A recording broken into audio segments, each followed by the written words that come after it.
V ďalšej tabulke na hárku nákup si ukážeme, ako môžeme v Exceli násobiť. Najjednoduchšie sa nám bude násobiť asi pri tom, keď budeme chcieť vypočítať, koľko sme napríklad zaplatili za istý počet tovaru, ktorý sme zakúpili. Takže si urobíme taký vianočný nákup. Prvý stĺpec si zatiaľ necháme voľný. Tu si napíšeme tovar. Ďalej si napíšeme cena za kus, počet kusov a cena celkom. Znova si môžeme rozšíriť jednotlivé stĺpce podľa toho, ako nám to pasuje. No a tento prvý stĺpec, ktorý sme si nechali voľný, tak tam si napíšeme ten náš kvázi názov. Napríklad cez 6 riadkov, v podstate to môže ísť už odtiaľto. Keďže chceme písať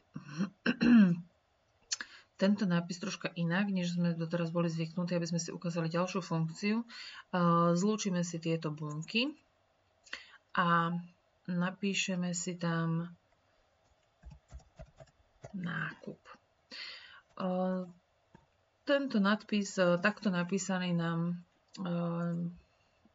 nevyzerá celkom dobre, ale v prvom rade si ho zarovnáme na stred aj tu na. A okrem toho použijeme funkciu orientácia. My si totižto môžeme tento nápis napísať aj rôzne inak. Napríklad si ho môžeme nakloniť proti smeru hodinových ručičiek alebo v smere hodinových ručičiek, alebo si ho môžeme napísať takto zvislo. Prípadne si ho môžeme otočiť. V každom prípade si tú bunku následne môžeme zúžiť a ten nápis upraviť podľa našich preferencií. Čiže môžeme si to napísať takto a nejako ešte podfarbiť.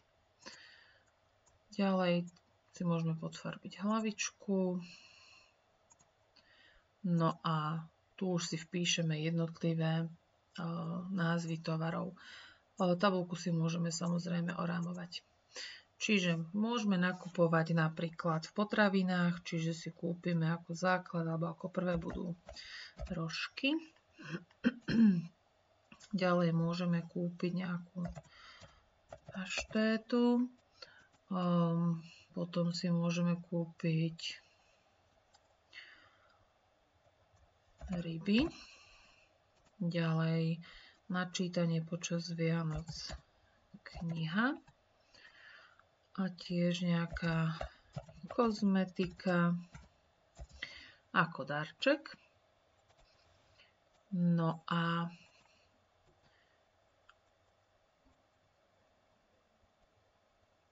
to by mohlo byť asi všetko.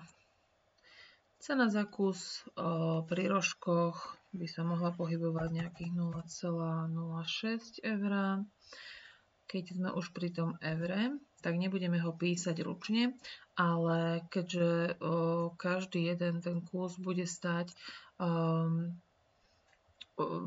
budeme počítať v eurách, tak si tu zvolíme funkciu mena. Mena bude eurá. Ďalej paštéta, tá by mohla stať nejakých 0,55, dajme tomu eura. To euro sa tam už napíše automaticky. Potom tu máme nejaké ryby, tie by mohli byť po nejakých 5 eur. Kniha 4,85 eur. No a kozmetiku zoberieme nejaké kozmetické balíčky 31,30. No, počet kusov. Takže rožkov zoberieme 23, paštet si zoberieme 7, ryby zoberieme 10, knihy, aby sme mali čo čítať, cez Vianoce 15, kozmetika 6. No a keďže chceme vypočítať, môžeme si ešte dať, dajme tomu ešte topánky. Tie by sme mohli dať za nejakých 30 € a kupujeme dvojo ako darček. Tak. Ako vypočítame cenu celkom? Keďže vieme, že jeden rožok stojí 6 centov a vieme, že sme ich kupovali 23, tak normálne bežne v matematike by sme to počítali 23 krát 0,06. Tu v Exceli na to použijeme vzorec. Keďže už vieme, ako vzorce fungujú, ako vzorce vyzerajú, tak je dobré vedieť, že vzorec nemusíte vždy vyberať len z tejto funkcie, môžete si ho aj sami napísať. Čiže tento vzorec si napíšeme úplne sami. Vzorec vždy začína znamienkom rovná sa. V tomto prípade si napíšeme tiež sum, rovnako ako pri sčítaní. Zátvorka. No a napíšeme si tam to, čo chceme navzájom vynásobiť. Chceme vynásobiť dve čísla, a to konkrétne v bunke C2 a v bunke D2. No a medzi nie sme použili znamienko hviezdičku, ktoré nám predstavuje krát. Potvrdíme to enterom, no a tu už máme vypočítanú sumu za 23 rožkov.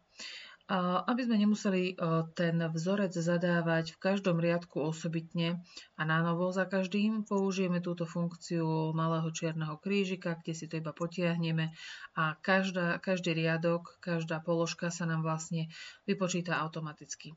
Keď sme rýb kupovali 5 kusov a boli po 10 €, teda 10 kusov a boli po 5 €, tak výsledná suma za ryby je 50 €.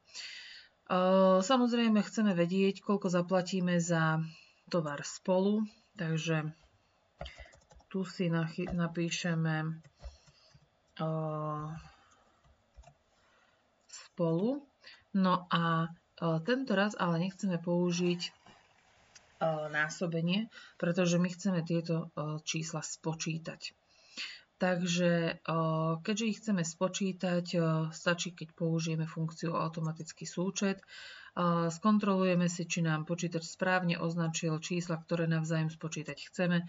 Ak áno, potvrdíme enterom, no a tu už máme výslednú sumu za náš vianočný nákup. Čiže výsledná suma je 375 € aj 78 centov.